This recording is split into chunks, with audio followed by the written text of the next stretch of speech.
নমস্কার বন্ধুরা, আজকে 24শে ফেব্রুয়ারি 2025 সোমবার। গত শুক্রবার একটা ভিডিও করব ভেবেছিলাম, কারণ ওটা ছিল 21শে ফেব্রুয়ারি। 21শে ফেব্রুয়ারি বাংলা ভাষার জন্য যে আন্দোলনের জন্য যে একটা দিন স্মরণীয় হয়ে আছে, সেটা হচ্ছে সেই দিন ছিল। একটা কবিতা ছোটবেলায় এই দিনটা খুব আবৃত্তি করতাম, জানেন। স্মরণীয় দিন, বরণীয় দিন 21শে ফেব্রুয়ারি, আমি কি ভুলিতে পারি? কোনো বাঙালি ভুলিতে পারে না বেদনার দিন এই, রফিক সালাম বরকত আছে রক্তের লেখাতেই। ঢাকা শহরের রাজপথ আজ রক্তে হয়েছে লাল, মাতৃভাষার অধিকার ছিল উদ্দাম উত্তাল। 21-এর বুকে ঘুমিয়ে পড়েছে 3টি তরুণ দেহ, স্মরণীয় দিন, বরণীয় দিন ভুলিতে পারে কি কেহ? না, আমরা কোনোদিন ভুলতে পারিনি। যেমন এই ভাষা দিবসের কদিন আগেই একজন বাংলা ভাষায় ভালোবেসে গান গাওয়া, গান লেখা স্বভাব কবি প্রতুল বাবুকে আমরা হারিয়েছি। অথচ এই যে ঢাকা শহরের রাজপথ আজ রক্তে হয়েছে লাল বলা হচ্ছে, এখনো তো আমরা তাই দেখছি। জাস্ট কিছুদিন ধরে এই যে 7 মাস, যেরকম 9 আগস্ট থেকে অভয়ার জন্য আমরা 7 মাস অপেক্ষা করে আছি তার বিচারের অপেক্ষায়, এবং সেই বিচারের বাণী আমাদের কাছে প্রতিদিন নীরবে নিভৃতে কেঁদে যাচ্ছে, তেমনি 4 আগস্ট, 5 অগস্ট এই দিনগুলোর কথা মনে করুন, যখন সারা বাংলাদেশে বিক্ষোভ চলছে এবং নিরীহ মানুষগুলোকে বিভিন্নভাবে হত্যা করা হচ্ছে, এবং সেখানে হয় সেটা একটা বিশেষ লীগের রাজনৈতিক মানুষ হতে পারে, আর নইলে একটা বিশেষ সম্প্রদায় হতে পারে। খোলাখুলি বলছি, সম্প্রদায় বলতে সেখানে একটা সংখ্যালঘু সম্প্রদায়, যেটা আমাদের দেশ সংখ্যাগুরু সম্প্রদায়, সেই হিন্দু সম্প্রদায়কে বোঝানো হচ্ছে। হিন্দু সম্প্রদায়ের বিরুদ্ধে সেই সময় একদম নির্বিচারে হত্যা চলছে। আমার বহু পেশেন্ট আছে যারা বাংলাদেশি, তাদের কাছ থেকে শুনেছি, কেউ কেউ বলেছে যে যতটা দেখানো হচ্ছে ততটা কিন্তু বিভিন্ন জায়গায় ঘটছে না। কিন্তু কেউ অস্বীকার করতে পারেনি যে যে জিনিসটা দেখানো হচ্ছে বা যে জিনিসটা মিডিয়ায় প্রচার হচ্ছে সেই জিনিসটা একবারে ঘটেনি, ঘটেছে, বারবার ঘটেছে। হ্যাঁ, হয়তো যদি দেখি আমরা যে একটা বিরাট বড় পপুলেশন, তার জায়গায় সেটা হয়তো কিছু না। যেমন ধরুন আমাদের কুম্ভেরই কথা, আমাদের কুম্ভে মানুষ মারা যায়নি, মানুষ মারা গিয়েছে। হ্যাঁ, তার সংখ্যা নিয়ে মতামত পার্থক্য আছে। উত্তরপ্রদেশ সরকার যে সংখ্যা দিয়েছে সেই সংখ্যাটা সম্পূর্ণ সত্যি সম্ভবত নয়, এবং সেখানে অনেক বেশি জল মেশানো হয়েছে, একদম এলাহাবাদের কুম্ভে স্নানের মতোই। সেখানে যেমন জল বেড়ে চলেছে বা জল কমে চলেছে, তেমনি মৃতদেহের সংখ্যাতেও যথেষ্ট জল মেশানো হয়েছে। যেরকম জল মেশানো হয়েছে আমাদের কোভিডের সময় মৃতদেহের ক্ষেত্রে, মৃতদেহ একসময় জলে ভাসিয়ে দেওয়া হয়েছে, মৃতদেহ একসময় না জানিয়ে পুড়িয়ে দেওয়া হয়েছে, মৃতদেহ সৎকার করা হয়ে গেছে, কোনো খবর নেই। এবং সেই মৃতদেহ নিয়ে নাকি বিভিন্ন রকমের কি বলবো দুর্নীতি চলেছে, যার জন্য একজন ভদ্রলোক, প্রাক্তন অধ্যক্ষ আরজি করে, তিনি আবার এখন জেলে পর্যন্ত রয়েছেন। তিনি কিন্তু অভয়ার মানে হত্যার সঙ্গে জড়িত যে ষড়যন্ত্র যে মামলা, তার থেকে কিন্তু তিনি জামিন পেয়ে গেছেন, কিন্তু তিনি জামিন পাননি দুর্নীতির জন্য। এই দুর্নীতির 3টে স্তর ছিল, একটা হচ্ছে ওষুধের স্তর, একটা হচ্ছে বিভিন্ন ভাবে হাসপাতালে বিভিন্ন কার্যে টেন্ডার দেওয়ার স্তর, আর একটা ছিল মৃতদেহ নিয়ে দুর্নীতির স্তর। তার মধ্যে উনিও রয়েছেন।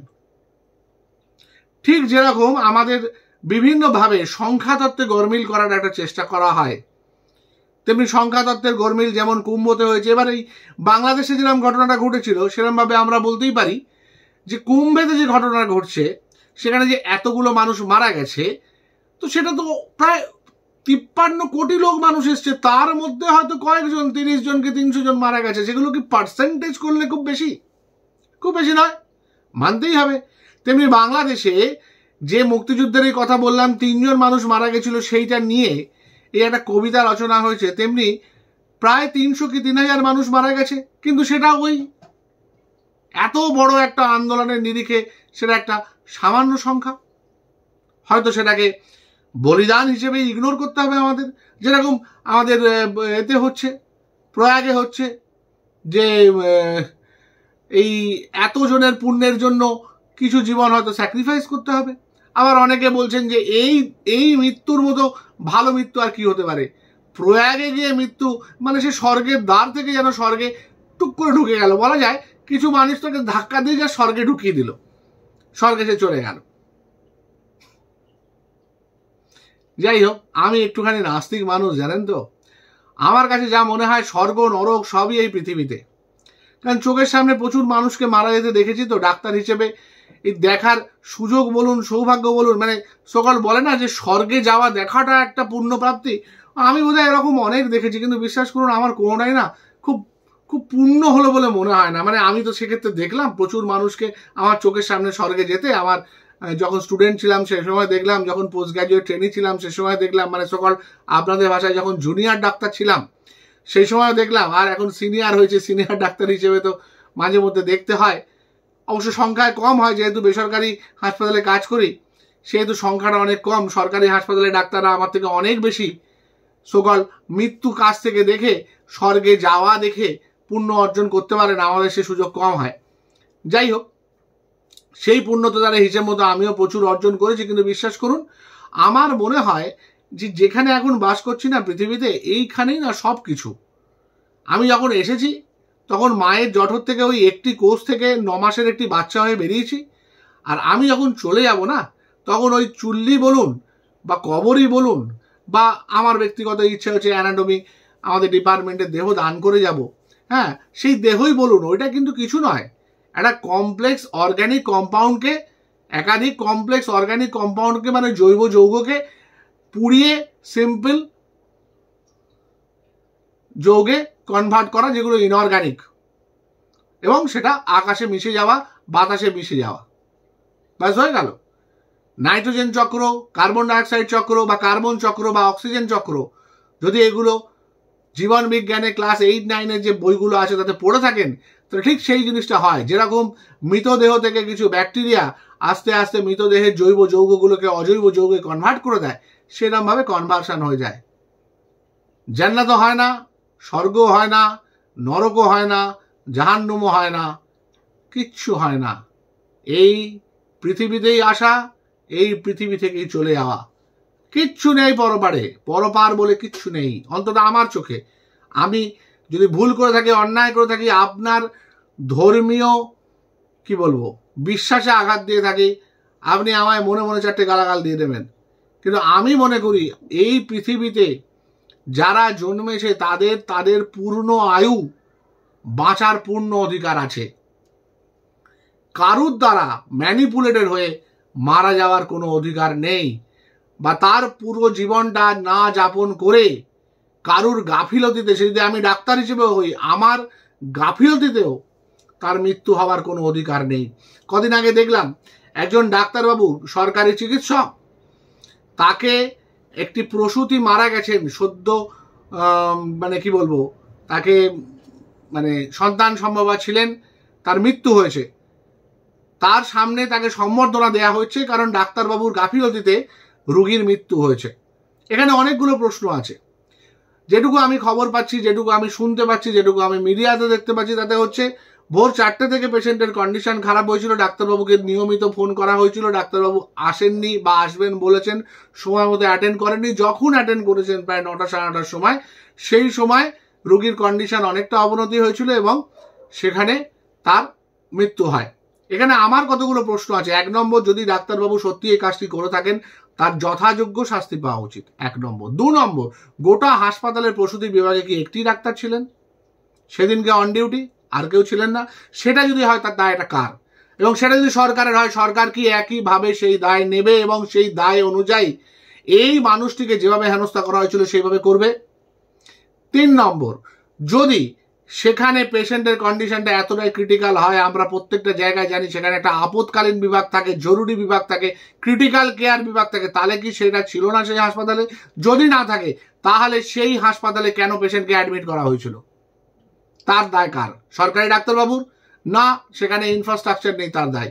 4 নম্বর, আমাদের ক্ষেত্রে যখনই এই ধরনের কোনো প্রবলেম বা পেশেন্ট খারাপ হতে থাকে তাকে সঙ্গে সঙ্গে কিন্তু ভেন্টিলেট করা হয়, ইন্টিউবেট করা হয়। সেখানে সেই প্রপার পর্যাপ্ত মেডিকেল ফ্যাসিলিটি ছিল, সেখানে ইন্টিউবেট করার জন্য ডাক্তার ছিলেন, অ্যানাস্থেটিস্ট ছিলেন বা ক্রিটিক্যাল কেয়ার স্পেশালিস্ট ছিলেন, সেখানে এই ধরনের যে জীবনদায়ী ওষুধগুলো সেগুলো ছিল, জীবনদায়ী ভেন্টিলেটার এবং অন্যান্য সার্ভিস ছিল।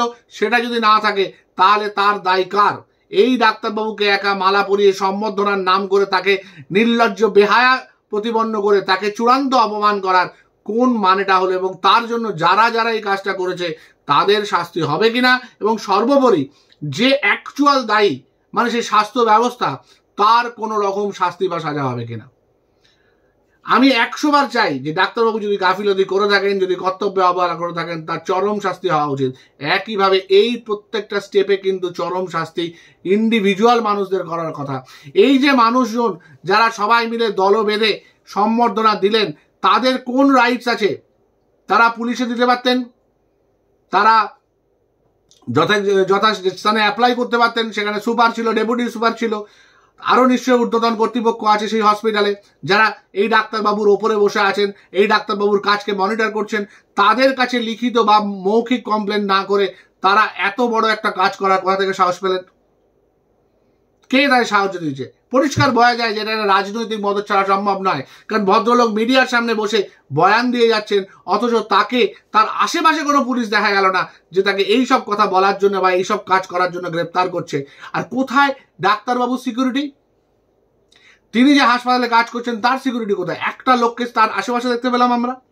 আমাকে যদি আজকে আমার হাসপাতালে 1000 জন মিলে আমাকে মারধর করে, হ্যাঁ উনি কপাল ভালো, ওনার কপাল ভালো যে ওনাকে মারধর করেনি, ওনাকে সম্বর্ধনা দিয়েছেন। যদি ওখানে ওই অতগুলো মানুষ মিলে ওনাকে মারধর করে মেরে ফেলতেন, ওনার সিকিউরিটির দায়িত্ব কে নিত? আর ওনার সিকিউরিটির দায়িত্ব যদি সরকার বা স্বাস্থ্য ব্যবস্থা না নেয়, তাহলে কোন যুক্তিতে উনি ওই গ্রামের স্বাস্থ্যকেন্দ্রে বা জেলা স্বাস্থ্যকেন্দ্রে হোয়াট এভার যে জায়গা যেখানে একটা আপৎকালীন বিভাগের মতো ইনফ্রাস্ট্রাকচার নেই, সেখানে তিনি কেন কাজ করবেন? 2-4 পয়সার জন্য? হ্যাঁ, আজকে কিন্তু আমাদের টাকা বাড়ানো হয়েছে সরকারি জায়গায়। জুনিয়র ডাক্তারদের 10,000 টাকা বাড়ানো হয়েছে, সিনিয়র ডাক্তারদের 15,000 টাকা বাড়ানো হয়েছে। ভিক্ষে দেওয়া হচ্ছে নাকি মুখ বন্ধ করা হচ্ছে? 26-এর ইলেকশনের আগে সরকারি কর্মীদের ডিএ বাড়ানোর মতো মজা হচ্ছে এগুলো? সমস্ত মুখ বন্ধ করে দেওয়া হবে 2-4 টাকা ফেলে দিয়ে। আর আমরাও তো অদ্ভুত জীব, আমরাও সেগুলোকে দানের মতো হাতে নিয়ে নিচ্ছি। রাজার দেয়া দান, মায়ের দেয়া মোটা কাপড় মাথায় তুলে নেড়ে ভাইয়ের মতো। দিন দুঃখিনী মা রে তোদের, এর বেশি আর সাধ্য নাই।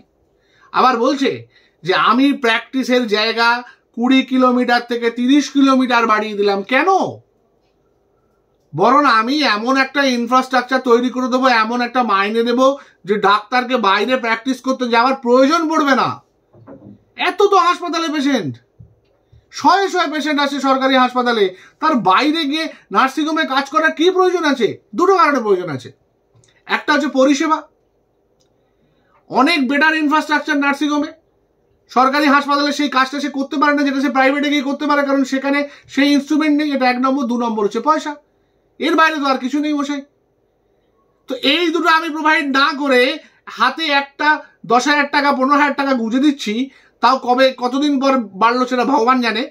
আর তার সাথে বলে দিচ্ছি যে সে আরো বেশি দূর যেতে পারবে, মানে 20,000-এর জায়গায় 20 কিলোমিটার জায়গায় 30 কিলোমিটার যেতে হবে, যাতে 30 কিলোমিটার এসে যখন প্র্যাকটিস করার সময় যদি সরকারি হাসপাতালে তার একটা পেশেন্ট খারাপ হয়, তার 30 কিলোমিটার আসতে আরো সময় লাগবে, পেশেন্টটা আরো তাড়াতাড়ি মারা যাবে এবং আরো তাড়াতাড়ি সে রোষের শিকার হবে এবং সাসপেনশনের শিকার হবে। কেউ যদি ডাক্তারবাবুকে সঠিক মাইনে এবং সঠিক ইনফ্রাস্ট্রাকচার দিত, তার তো বাইরে গিয়ে 30 কিলোমিটার দূরে গিয়ে প্র্যাকটিস করার প্রয়োজন হতো না। সেইটা সরকার এখান থেকে কেন প্রয়োজন হচ্ছে? সেই জায়গাটা কেন লোকে দেখছে না? 2-4টে দান দিয়ে দিলেই হয়ে যাবে। কত সরকারি পেশেন্ট আছে, ডাক্তার আছে, সবাইকে যদি আমি মাসে 15,000 টাকা করে বাড়াই, কত টাকা বাড়বে? জুনিয়র ডাক্তারদের 10,000 টাকা করে বাড়াই, কত জুনিয়র ডাক্তার আছে একটা গোটা রাজ্যে? এই যে টাকাটা হলো সেটা যদি ধরুন কয়েক লক্ষ কোটি টাকা, ধরে নিলাম আমি কয়েক লক্ষ কোটি টাকা আমি দিচ্ছি। এই কয়েক লক্ষ কোটি টাকায় যদি আমি ইনফ্রাস্ট্রাকচারটা বাড়াতাম, তাহলে কিন্তু আমাকে এই ডাক্তারটাকে এরকম ভাবে বলতে হতো না যে তুমি 30 কিলোমিটারের মধ্যে গিয়ে ডিউটি করতে পারবে। কি হচ্ছে এটা? এইভাবে কেন একটা এরকম সর্বোচ্চ জায়গায় মানুষকে পঙ্গু করে দেওয়া হচ্ছে? ইনফ্রাস্ট্রাকচারে বাড়ানোর নাম নেই, ইনফ্রাস্ট্রাকচারে কোনো খরচার নাম নেই, শুধু আমি দান খয়রাতি করে যাচ্ছি। সে যত ভান্ডার হোক, যত শ্রী হোক, এইভাবে বাড়িয়ে চলেছে আর মানুষকে ক্রমশ পঙ্গু করছে। এবং সেই পঙ্গুর লেভেলটা আজকে ডাক্তারের মতো জায়গায়, যেখানে এক্সপার্ট স্কিল প্রয়োজন, সেই জায়গায় পর্যন্ত চলে যাচ্ছে। সবাই চাইছে যে স্বাস্থ্যসাথী স্কিম নিয়ে লোকে প্রাইভেটে যাক। ঠিক একটা জিনিস ভেবে দেখুন, যে জিনিসটা স্কুলের ক্ষেত্রে হয়েছে আজ থেকে 30 বছর আগে, মূলত সরকারি স্কুলে মানুষ পড়তো, মূলত বাংলা মিডিয়ামে মানুষ পড়তো। আজকে কটা বাংলা মিডিয়ামের নাম বিরাট করে শোনেন আপনি? আমাদের সময় এডি, বিডি, হিন্দু, হেয়ার, এই সমস্ত স্কুল ছিল। আজকে এই স্কুলগুলোর নাম শুনতে পান? কত স্কুল তো বন্ধ হয়ে গেছে। আমি সেদিনকে দেখলাম দমদমে যাওয়ার পথে আমার এক বন্ধু, মানে আমার একাধিক বন্ধু সেখানে পড়তো, প্রাচ্যবাণী মন্দির ফর বয়েজ হাই স্কুল, একটা স্কুল। আমার বাবা পড়তেন কুমার আশুতোষ স্কুলে, জানি না সেটা এখনো খোলা আছে কিনা। এইসব স্কুলগুলোর তো কোনো নামই শোনা যায় না আর, অথচ এই স্কুল থেকে কৃতি সন্তান বেরোতো। আমার স্কুল বাঙুর স্কুল, বর্তমান শিক্ষামন্ত্রীর স্কুল, সেটা এখনো ধুক ধুক করে চলছে, কিন্তু তার রেজাল্ট আমাদের সময় যা হতো তা ছিটে ফোটাও এখন আর হয় না। কারণ কি? তার কারণ ওখানে কেউ ভর্তি হতে চাইছে না। কোনো ভালো স্টুডেন্ট বা তার বাবা মা তার বাচ্চাদের ভর্তি করছে না, তারা ইংলিশ মিডিয়ামে ভর্তি করছে। এবং এইটাই তো চাইছে, এইটাই তো 30 বছর ধরে চেয়ে আসা হচ্ছে যে আমি গভর্নমেন্ট স্কুলগুলোকে বন্ধ করে দেবো। কারণ আমাকে সেখানে অনেক কিছু দিতে হচ্ছে, মিড ডে মিল দিতে হচ্ছে, সেখানে আমাকে এই তো সবুজ সাথী, স্বাস্থ্যসাথী, কন্যাশ্রী, এই সমস্ত দিতে হচ্ছে। এগুলোকে আমি বন্ধ করে দেবো, যার জন্য আলটিমেটলি স্কুলের সংখ্যা কমে যাচ্ছে। কত স্কুল বন্ধ হয়ে গেছে সেই হিসেব কেউ নিচ্ছে না।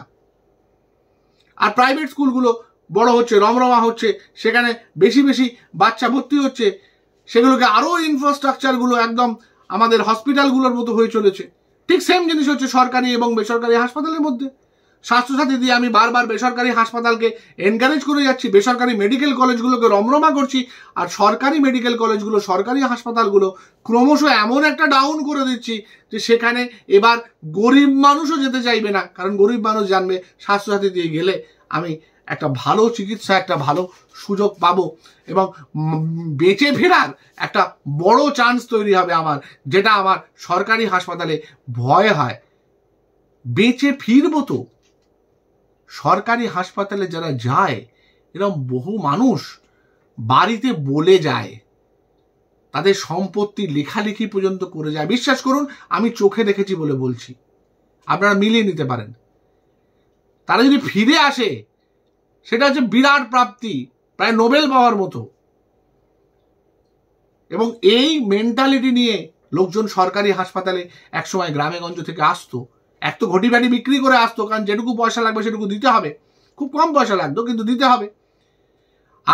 আর এই মনটা নিয়ে আসতো যে আমি আর ফিরতে নাও পারি।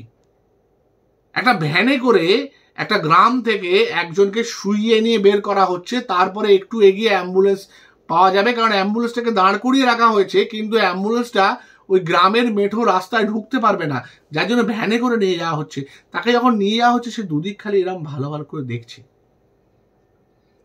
সে শুধু তাকিয়ে তার গ্রামটাকে দেখছে, কারণ তার মনে হচ্ছে সেই গ্রামটাতে আর হয়তো জীবনে ফিরবে না, তার নিজের জন্মভূমিতে নিজে হয়তো আর ফিরে আসতে পারবে না, বা এলেও হয়তো এই রকমই ভ্যানে তার সাদা কাপড়ে ঢাকা তুলসী আর তুলো চোখে আর নাকে দেয়া অবস্থায় সে ফিরবে, যেটাতে সে অ্যাকচুয়ালি দেখতে পারবে না। ভাবতে পারেন আমি নিজেকে কোন স্বাস্থ্য ব্যবস্থায় নিয়ে গেছি, আর মাইনে বাড়িয়ে দিচ্ছি সেসব ডাক্তারদের। যাই হোক, এই রাজ্যে আমরা বাস করি, এই রাজ্যেই আমাদের বাস করতে হবে, হয়তো এইভাবেই বাস করতে হবে। হাইওয়েতে একটা গাড়ি মাঝরাতে আরেকটা গাড়িকে তাড়া করে একজন মাত্র মহিলা, ভাবতে পারেন দুটো গাড়ির মধ্যে আজকে খবরটা শুনছিলাম, শুনে খুব পুলকিত হচ্ছিলাম, জানেন তো, খুব শিহরিত হচ্ছিলাম। আমি না ব্যাপারটাই বুঝতে পারলাম না। একটা গাড়ি, দুটো গাড়ি, একটা গাড়ি নাকি একটা গাড়িকে চেস করছে। যে গাড়িটাকে চেস করছে সেই গাড়িতে একজন ড্রাইভার পুরুষ, 3 জন আর মানুষ পুরুষ, শুধু একজন মহিলা।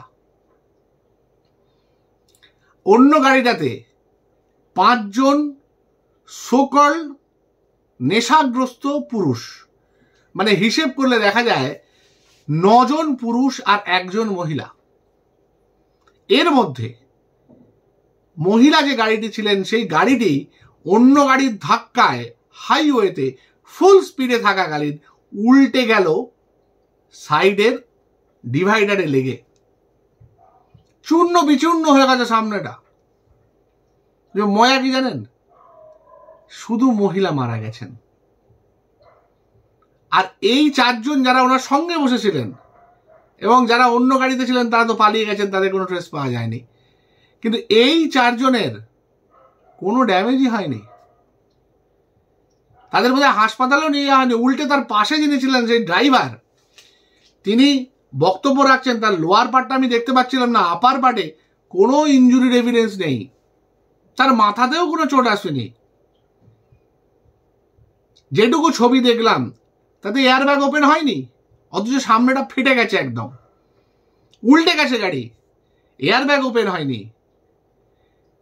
ড্রাইভারের ছিটে ফোটাও লাগেনি, অথচ একজন মানুষের মাথায় এত আঘাত লাগলো যে সে স্পট ডেড। এবং সেইটা পুলিশ বিশ্বাস করে নিচ্ছে এবং বলছে যে এটা দুটো গাড়ি রেষারেষির ফলে হয়েছে, কোনো ইপটিজিং হয়নি বা কিচ্ছু হয়নি।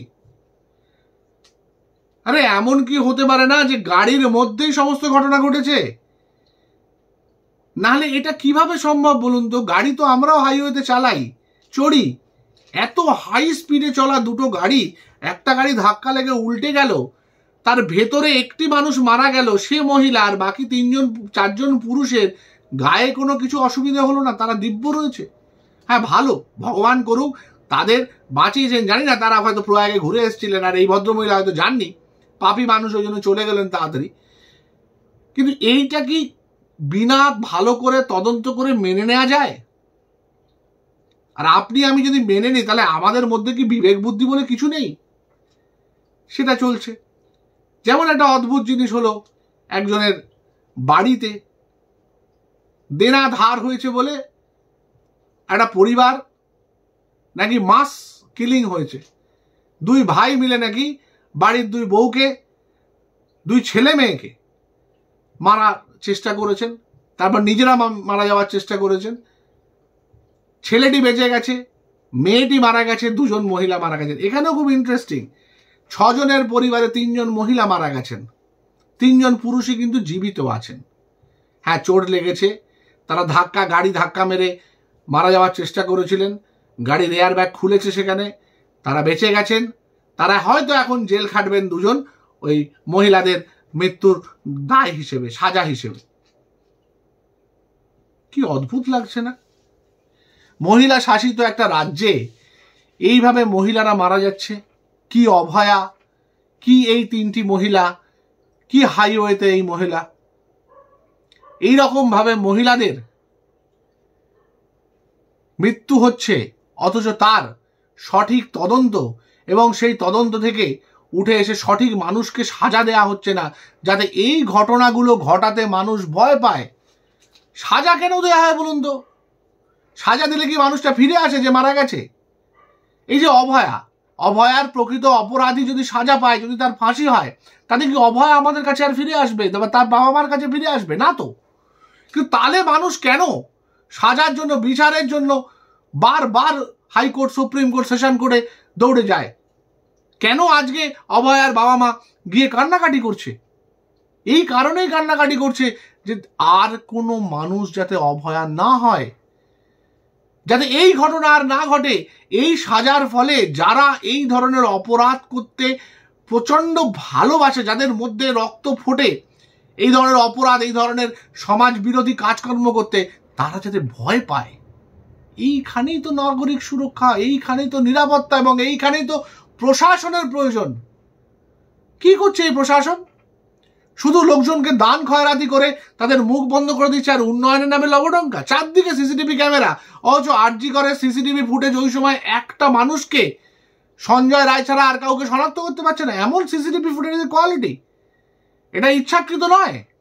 যেখানে এতগুলো সিসিটিভি ক্যামেরা যেগুলো রাস্তাতে পর্যন্ত লাগানো আছে, সেগুলো এত সুন্দরভাবে অ্যাকিউরেটলি লোকজনের ইভেন গাড়ির নাম্বার প্লেট পর্যন্ত পড়ে দিচ্ছে। অথচ আরজি করে যে সমস্ত সিসিটিভি ক্যামেরা লাগানো ছিল সেগুলো আততায়ী ধরতে পারছে না, বা সঞ্জয় রায় ছাড়া আর একটা লোককে আইডেন্টিফাই করতে পারছে না। ভাবা যায়? বড্ড আজকে লম্বা হয়ে যাচ্ছে ভিডিওটা। আসলে এই কদিনে অনেকদিন পর ভিডিও করছি তো এতগুলো অদ্ভুত অদ্ভুত কন্ট্রোভার্সিয়াল জিনিস তৈরি হয়েছে। এই যে মূল্যবোধ, এই যে মানুষের মূল্যবোধ কমে যাচ্ছে এবং মানুষের কাছে জীবনের ভ্যালু কমে যাচ্ছে, ঠিক একইভাবে ভয়ঙ্করভাবে আমাদের রাজ্যে অন্তত কমছে শিক্ষার ভ্যালু।